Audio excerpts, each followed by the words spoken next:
নাসরুল্লাহ ইযা জাআ নাসরুল্লাহি ওয়াল ফাত, যে আল্লাহ আমাদেরকে সাহায্য করেন সে আল্লাহ তাআলাই বলেন, আমি যখন কাউকে সাহায্য করি তার বিজয় ছাড়া আর অন্য কিছু হতে পারে না। নাসরুল্লাহ ইযা জাআ নাসরুল্লাহি ওয়াল ফাত, কারণ আমার সাহায্য যেখানে যায় গোটা দুনিয়া তার বিপক্ষে থাকলেও বিজয় ছাড়া তার কিছুই হয় না।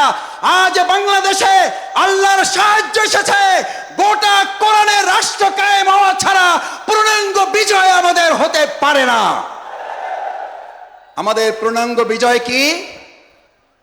আমাদের পূর্ণাঙ্গ বিজয় শুধু একজন এমপি হওয়া নয়, আমাদের পূর্ণাঙ্গ বিজয় শুধুমাত্র একজন মন্ত্রী হওয়া নয়, আমাদের পূর্ণাঙ্গ বিজয় শুধুমাত্র একজন রাষ্ট্রপতি হওয়া নয়, আমাদের পূর্ণাঙ্গ বিজয় শুধু একজন প্রধানমন্ত্রী হওয়া নয়, আমাদের পূর্ণাঙ্গ বিজয় শুধুমাত্র ইসলামী দল ক্ষমতায় যাওয়া নয়, আমাদের পূর্ণাঙ্গ বিজয় হচ্ছে আলা লাহুল খালক ওয়াল আমর, সৃষ্টি যার, আইন চলবে তার।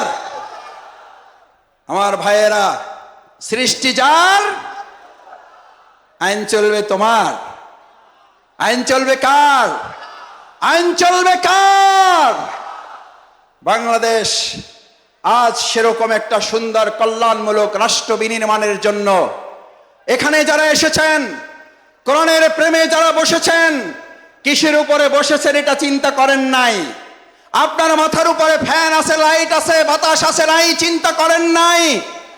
আজ এখানে যারা এই কোরবানি পেশ করে কোরআনের ভালোবাসায় সমবেত হয়ে গায়ে গা লাগিয়ে লক্ষ লক্ষ জনতা এখানে হাজির হয়েছেন, এই লক্ষ জনতা যদি আজ একটা আহ্বান এখান থেকে নিয়ে যেতে পারেন, রাসূল করিম সাল্লাল্লাহু আলাইহি সাল্লাম এরকম মজলিসকে সামনে রেখে আমার মুসল্লিয়ানে কিরামগণকে উদ্দেশ্য করে, এই জামানাকে উদ্দেশ্য করে রাসূল করিম সাল্লাল্লাহু আলাইহি সাল্লাম সাহাবীদেরকে স্মরণ করালেন।